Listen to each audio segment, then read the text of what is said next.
Ui, bati tudo aqui. Oi pessoal, meu nome é Fabiola, eu sou pianista acompanhadora de alguns grupos e corais da cidade de Cascavel do Paraná. E hoje eu tô aqui para conversar sobre vocês um pouquinho mais sobre a leitura da partitura de um coral, tá? Como é que funciona, o que a gente precisa saber, quais são as dicas que a gente tem para poder funcionar melhor com a leitura dela, tá? Então esse vídeo é pra você, coralista, que às vezes tá lá no meio do ensaio do coral e de repente seu regente pede pro grupo ir pra um compasso determinado e você até achar esse compasso, a música já acabou, né? Ou então, de repente, ele só grita no meio do nada, olha a volta, e você fala que volta, né? Então, esse vídeo é pra você que sente um pouco de dificuldade, quer entender um pouco mais, ou até mesmo pra você que não sabe nada e gostaria de estar entrando num coral e aprendendo, tá bom? E pra você que gostaria de acompanhar como pianista, então você que já é pianista, que já estuda, meus alunos também, por exemplo.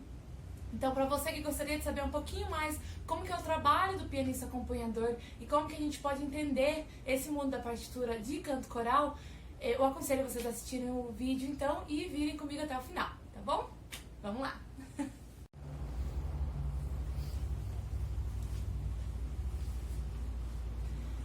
Bom, pessoal, então, quais são os detalhes e os princípios básicos que a gente precisa ter para a gente conseguir começar nossa leitura em uma partitura de canto coral, tá? Primeiramente, a gente precisa entender e saber identificar, tanto no grupo quanto em nós mesmos, quanto na partitura, as diferentes vozes que a gente tem dentro de um coral. No vídeo de hoje aqui, a gente vai estar focando apenas nas 4 principais, tá bom? Então, a gente vai estar trabalhando com soprano, contralto, tenor e baixo, que são os grupos principais que a gente tem no coral, não principais, né, os mais comuns, digamos assim, mas saibam que, por exemplo, entre as contraltos e as sopranos, a gente tem as mezzo-sopranos, que são outro tipo de voz também, entre os homens a gente tem os barítonos, só que a gente não vai estar focando nisso agora, mas é importante vocês saberem que outros subgrupos e outras classificações também existem e são importantes, porque vai de acordo com a nossa extensão vocal, certo? Mas vamos lá então. Sabendo disso, como que a gente trabalha numa partitura de canto coral então? Nós vamos ter, igual esta daqui mostra para vocês, geralmente um sistema onde a gente encontra 4 linhas de pautas assim, que são juntadas num único sistema. A ordem vai seguir essa ordem que eu falei aqui pra vocês. Então, a pauta de cima vai ser a pauta das sopranos, a de baixo vai estar trabalhando com as contraltos, em seguida os tenores e em seguida os baixos.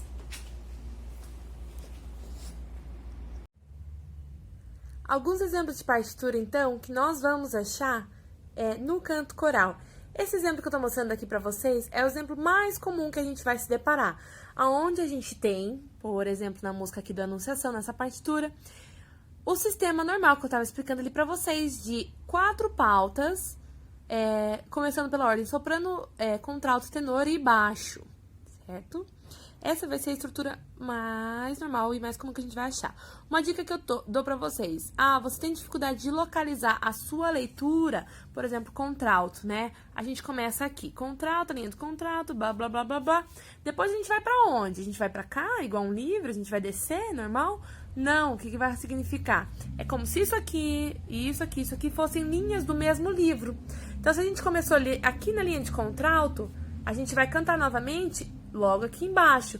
E isso acontece muito da gente se perder inicialmente. A gente começa ali, aqui é contralto ou é soprano, a gente tá lendo aqui, a gente começa a cantar isso aqui, depois a gente acha que vem pra cá e daí pra cá, e não. Você vai pegar a tua voz, por exemplo, a minha é contralto, e vai seguir contralto sempre até o final. Tá bom?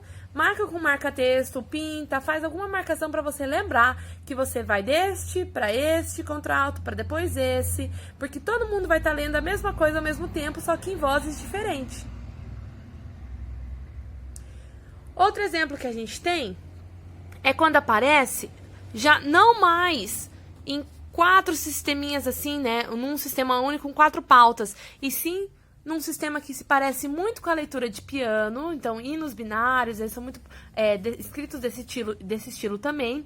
E o que acontece? Ao invés de ter 4 pautas, você tem apenas 2. A clave de sol para as mulheres e a clave de fá para os homens. Como que a gente separa, então? Nós vamos separar na mesma ordem que a gente tinha de soprano, contralto, tenor e baixo, só que seguindo agora a altura das vozes, né? A altura das notas. As notas mais altas, por exemplo, esse dó aqui em cima, vai ser para sopranos. Então, as sopranos vão cantar todas essas notinhas ali que estão mais para cima. As contraltos vão ser essas notinhas embaixo da clave de sol. Os tenores vai seguir a mesma lógica das mulheres, então as notinhas altas aqui, né, mais para cima na clave de fá vão ser dos tenores e as notinhas mais abaixo vão ser dos baixos. Então ela é escrita de uma maneira diferente, como vocês podem perceber, porém a leitura se dá na mesma ordem. Um outro tipo que pode aparecer, às vezes, e pode confundir um pouco os coralistas, são partituras desse estilo assim. Quando ele vem a leitura de sistema separado, então tem as 4 vozes separadamente, entretanto ele vem essa linha aqui de baixo, como se fosse a linha que eu acabei de mostrar para vocês, né? Aqui seria a linha do piano, então isso é importante para pianistas acompanhadores que estão lá e vão tocar exatamente o que está aqui, se necessário. Certo? Vocês vão continuar se preocupando apenas com a sua voz. Então, a contralto, por exemplo, aqui ela nem toca, ó. Se vocês forem ver, tá tudo em pausa. Vai esperar na outra página, continua em pausa e vai ver até onde ela vai entrar. Vai ficar esperando. Então, ela não vai ler essa parte do piano também. A gente vai pular essa parte do piano como se fosse uma outra voz. E o último exemplo de partitura que eu trouxe para vocês rapidamente, esse exemplo do Happy Day, onde a gente tem o quê? Então, pessoal, a gente vê ali e ficou um pouquinho cortado, tá? Aqui, mas a primeira pauta que tá ali em cima é na clave de sol e a de baixo é na clave de fá. Então, qual que é a diferença? Percebam que elas são similares, mas a gente tem que entender que a localização das notas, então, por exemplo, uma bolinha numa clave não vai ser a mesma na outra clave, a não ser que seja aquela que está em vermelho, que é em dó central, né? Que a nota dó central ela vai estar no mesmo local. Tirando isso, a partir ali do dó central, na clave de sol, ele começa a subir, né? Então, ele fala dó, ré, mi, fá, sol, lá, si e chega no próximo dó novamente. Enquanto na clave de fá, ele tá fazendo a leitura descendo. Então, ele pega o mesmo dó e dele desce. Dó, si, lá, sol, fá, mi, ré, dó. O que importa pra gente, que a gente vai aprofundar somente nos outros vídeos, então, é a gente entender que se na tua partitura lá, você tem, por exemplo, na clave de sol, né, um soprano, por exemplo, na clave de sol tem ali aquela última notinha ali que temos, que tá entre... no meio ali da quarta linha, né? Você conta 1, 2, 3. Entre a terceira e a quarta linha tem uma notinha. Aquela última notinha escrita que é um dó, a gente tem que saber que aquilo ali é um dó, né? Então, enquanto estivesse escrito no mesmo lugar na clave de fá para os homens, por exemplo, estaria significando um mi. Só você ver ali, ele vai estar achando. Então, é muito importante a gente saber essa escala, saber que ela continua tanto para cima quanto para baixo nas duas claves, tá bom? Mas isso a gente vai estar aprofundando nas outras aulas, nos outros vídeos, não tem com que se preocupar nessa parte introdutória. Mas é bom para você saber o que você está cantando, que nota você está cantando naquela música, naquela partitura, certo? Sopranos, aí contralto, tenor e baixo. E o que é importante pra gente? A gente precisa se aprofundar para conseguir ler de uma forma mais fluente a partitura de canto coral. Então, nós precisamos saber que existem 2 claves que a gente trabalha principalmente no canto coral, que são as claves de sol e a clave de fá. A clave de sol é essa daqui. É uma figura muito conhecida, né, no mundo da música mesmo, que você não seja músico ou está ingressando nesse mundo, você já viu com certeza esse símbolo por aí. E a clave de fá é esse símbolo aqui. Mas por que elas são diferentes e o que a gente tem que saber sobre elas e sobre as suas diferenças? Nós precisamos saber que elas vão funcionar como se fossem línguas diferentes pra gente na música, tá? Então, como eu falei, sol, a clave de sol é a clave mais conhecida por nós, né, mundialmente falando até. Então, aqui no Brasil é como se a gente fosse falar que é a nossa língua materna, é o nosso português. Para nós é fácil, é simples, a maioria das pessoas já consegue ler fluentemente, já tem um bom conhecimento e é um pouco mais fácil de raciocinar na clave de sol, que é essa daqui, né? Ela é trabalhada principalmente entre a soprano e as contraltos. E daí o que acontece? Nós temos a clave de fá. A clave de fá é como se a gente fosse considerar um espanhol ou então um inglês, que a gente sabe que é uma língua muito importante, que a gente precisa estudar, e a gente não vai tão bem, por falta de esforço, diga-se de passagem, tá? A gente não tem todo aquele conhecimento igual a gente tem na clave de sol. Em compensação, tem aqueles que estudam muito mais, que são nos casos os baixos e os tenores também, que eles precisam ter uma fluência maior nessa clave de Fá, e eles acabam tendo conhecimento mais da clave de Fá e de Sol do que as mulheres, por exemplo. Então, mulheres, nós precisamos mostrar para os homens que a gente sabe sim, como coralistas, ler as duas claves. Isso é muito importante, tá bom? E você que é homem e vai ingressar nisso, saiba que você vai ter que estudar essa clave de Fá também, que a gente tem gente que vê como um terror e não sabe o que está acontecendo. Assim como você vai ver muito da clave de Sol por aí, porque é a clave que a gente mais utiliza hoje na música, tá? Então a gente tem que saber a clave de Sol, a clave de Fá, leitura melódicas ou leitura de notas, certo? E leitura rítmica, que é a leitura de figuras musicais. Hoje a gente não vai conseguir aprofundar nesse vídeo aqui, mas eu prometo voltar com outro vídeo pra vocês, onde eu vou estar falando sobre esses dois itens e ensinando vocês a ler uma pauta musical, uma partitura musical, tá bom? No sentido de notas e de figuras musicais, que elas são bem importantes, tá? E a contagem de compassos.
Pessoal, tendo falado então rapidamente sobre como que a gente faz a leitura das notas, né, a leitura melódica de uma partitura ali, agora a gente vai falar rapidinho sobre as figuras musicais que a gente vai estar aprofundando, igual eu falei antes, no próximo vídeo, certo? Mas o que a gente precisa saber para introduzir a nossa leitura num canto coral, ou pelo menos saber chegando a algo importante? É a questão da duração das notas, tá? Então a gente tem esse esqueminha aqui, esses valores aqui, é um esquema que eu fiz com meus alunos em compassos 4x4. A gente vai trabalhar isso no outro vídeo, mas só para caso alguém que entenda esteja vendo e não, que entenda sobre compasso esteja vendo, saiba que isso aqui é os valores específicos para uma questão de um compasso 4x4, tá? Mas o que a gente tem então? Na música nós vamos ter notas mais longas ou mais rápidas que outras. E o que importa pra gente? O modo que ela é desenhada. Então, bem rapidamente, só pra gente introduzir, esse esquema é muito importante. A nota mais longa que a gente vai ter numa música canto coral, então, a gente vai encontrar essa bolinha aqui, que ela é a chamada semibreve, que é uma bolinha sozinha, sem cor nenhuma. Ela vai valer, no compasso 4x4, por exemplo, 4 tempos, né? A gente vai ficar contando lá por 1, 2, 3, 4, né? Até o regente fazer todo o símbolo do 4x4, a gente vai estar segurando. E é aí que eles brincam que a gente tem que ter bastante respiração, né? A gente tem que saber realmente controlar o nosso ar, se a música é muito devagar, por exemplo, pra gente conseguir sustentar essa nota por 4 tempos, por exemplo, num compasso 4x4. Depois nós temos as notinhas que a gente chama de notas mínimas, que elas são essas notas branquinhas, sem cor também, com uma perninha. No compasso 4x4, por exemplo, ela vai valer 2 tempos. Então, onde antes a gente ia cantar por 4 tempos essa daqui, isso aqui seria 2. Eu já mostro um exemplo pra vocês, tá? A notinha preta com uma haste, ela é então um pouquinho mais rápida ainda. Ela vai valer 1 tempo no compasso 4x4. E a bolinha pretinha com uma haste e uma perninha do lado ali, vai ser a colcheia. Depois disso aqui, deu um bug aqui. Depois dessas daqui da colcheia, começam a ter outras que elas não são tão comuns assim na nossa partitura de canto coral, mas elas são possíveis de ser encontradas em outros instrumentos também, tá? Aí você sabe que você pode procurar na internet depois figuras musicais que você vai ver lá que essa árvorezinha aqui, ela cresce ainda mais pra baixo e tem notas um pouco mais rápidas ainda, tá? Claro que vai depender muito do nosso andamento que a gente tá trabalhando. Então, considerando isso aqui, eu vou fazer rapidinho um exemplo num andamento único, passando da semibreve para uma mínima, semínima e colcheia, tá? Então eu vou segurar isso aqui só pra gente saber. Então, a semibreve, num tempo assim, 1, 2, 3, 4, certo? Não sei como que eu vou deixar isso aqui. Então, ó, 1, 2, 3, 4. 4 tempos, segurei essa nota semibreve. Agora, se a gente fosse trabalhar com as mínimas, a gente teria lá, então, 1, 2... Desisto, gente, vocês estão entendendo, né? É esse aqui que a gente tem que... Talvez aqui apareça, não sei. Então, mínimas. 1, 2, 3, 4. Dó, dó. Agora, ao invés de segurar tudo, eu toquei a cada 2 tempos. Dó, dó. A semínima, então. 1, 2, 3, 4. Dó, dó, dó, dó. A colcheia. Ali no exemplo, no compasso 7 e 8, tem uma quebra de frases, se vocês podem perceber, né? Ele fala ali, canta, e depois ele vem aquele cheio de notas.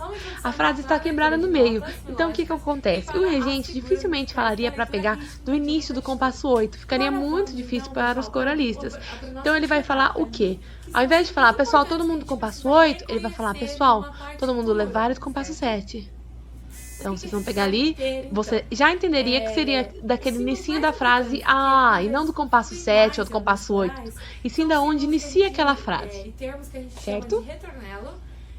Nesse exemplo, a gente vai trabalhar o símbolo de retornela. Então, percebam que aquele símbolo que eu escrevi na minha mão aparece ali, nessa música aqui da Anunciação, da Alceu Valença. E o que acontece? Você tá lendo a partitura, tudo normal, percebam que ali ela tá no compasso 13, então você lê do início da música até o compasso 12. Ao chegar no compasso 13, você já tem que estar mais atento. Por quê? Significa que em algum momento esse trecho será repetido. No caso dessa música, ele vai ser o 13, 14, 15 e no compasso 16... a gente já vai estar repetindo essa parte novamente, ou seja, chegou no compasso 16, ele vai retornar para o compasso 13 e você vai repetir o que você acabou de cantar. O compasso 16 ali, ele é indicado como caso da primeira vez. Significa o quê?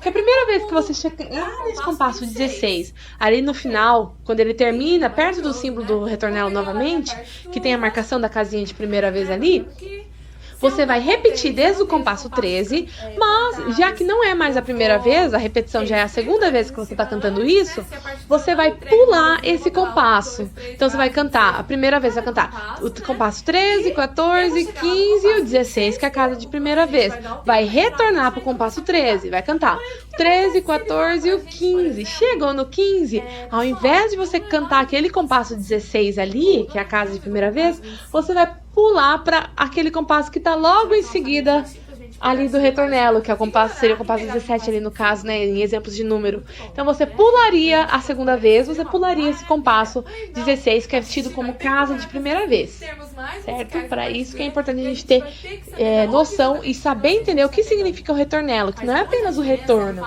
e sim, tem alguma coisa que a gente não vai estar repetindo?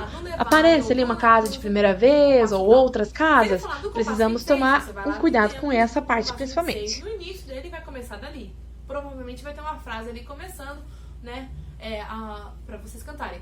Quando ele falar do levare ou do anacruze do compasso 25, não significa que você vai começar do compasso 25 lá no começo do compasso 25. Significa que você vai pegar o finalzinho, onde inicia uma nova frase, ali no final do compasso 25, para entrar no compasso 26. Porque muito provavelmente, se ele pedisse para o coral entrar no compasso 26, não seria tão fácil assim, as vozes ficariam meio perdidas, a nossa cabeça não ia funcionar direito e não daria certo, né? Dificilmente daria assim, né? Em corais mais profissionais com certeza daria, mas a gente facilita nesse sentido de estar trabalhando com Ana Cruz e Levare. Então, quando ele fala Ana Cruz e Levare do compasso tal, a gente vai estar pegando um pouquinho antes desse compasso, né? No finalzinho ali, pra gente conseguir trabalhar a frase inteira. Tá bom? Vou mostrar um exemplo para vocês agora, então.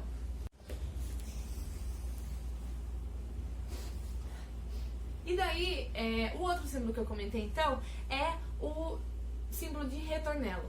O que vai acontecer? O próprio nome já diz, né? Vai retornar a alguma parte, certo? Então, esse símbolo vai fazer com que a gente cante uma parte e quando aparecer o símbolo, que é como se fosse... Só suja da mão, que é como se fosse esse símbolo mais ou menos assim, que vem nas partituras, e daí tem toda a escrita, blá blá blá, e ele fecha com um símbolo bem parecido assim, né? Significa que a gente vai repetir essa parte, a gente vai terminar até onde o símbolo marca e a gente vai retornar da onde o símbolo começa. Eu vou deixar um exemplo aí pra vocês explicar.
Tendo falado isso, então, é muito importante, tá? A gente reconhecer essa parte introdutória, essa parte inicial, os tipos de partitura que eu mostrei ali no começo também, e que a gente consiga, pelo menos, se localizar e saber o que está acontecendo, né? Não é confortável a gente pegar uma partitura e o pessoal tá cantando e a gente não fazer a mínima ideia do que está acontecendo ali. Só saber ler o texto, né? Que tá escrito ali, na bruma leve das paixões que vem de dentro. Mas assim, não sei. não sei o que tá acontecendo, não sei o que significa o resto, né? Então, não é confortável, a gente não canta bem, a gente se sente meio inseguro, no sentido de ver os outros sabendo o que tá acontecendo, ou achando que eles sabem o que tá acontecendo. Então é muito importante a gente, pelo menos, ter essa introdução que eu falei pra vocês, a gente dá uma estudada, ou a gente manda a partitura pra vocês, manda a voz pra vocês, ouçam a voz que ele gravou, vejam, marque se você tem dificuldade de achar a sua voz, marca com um marca-texto, tá? Pega ali, eu sou contralto, então vem e marca, ó, contralto, contralto, contralto, pinta, marca com marca-texto, com uma caneta pelo menos, ou faz um símbolozinho do lado, pelo menos para você saber aonde que está localizado. Saibam desses símbolos importantes, né? Que seria, no caso, o retornelo e a questão de pegar de um compasso ou pegar do levar do compasso, tá? Então, basicamente isso é a nossa parte introdutória, e o próximo vídeo a gente vai estar falando mais especificamente, principalmente para quem tem muitas dúvidas, sobre a leitura de notas musicais e figuras musicais dentro de uma partitura, que a gente vai estar trabalhando com o nosso famoso solfejo, tá bom? Espero que vocês tenham gostado, então. E é isso. Gente, horrível pra finalizar o vídeo, tá bom? Mas aos meus coralistas eu gostaria de falar, então, que eu tô com muita saudade do nosso trabalho que a gente faz, que eu quero que volte logo, porque cantar é muito bom, tô com saudade de cantar, tô com saudade de tocar, de me divertir com vocês nos ensaios. Então, enquanto isso, que a gente tem agora é estudar e se preparar pra quando voltar, a gente conseguir voltar com tudo, certo? Vejo vocês depois.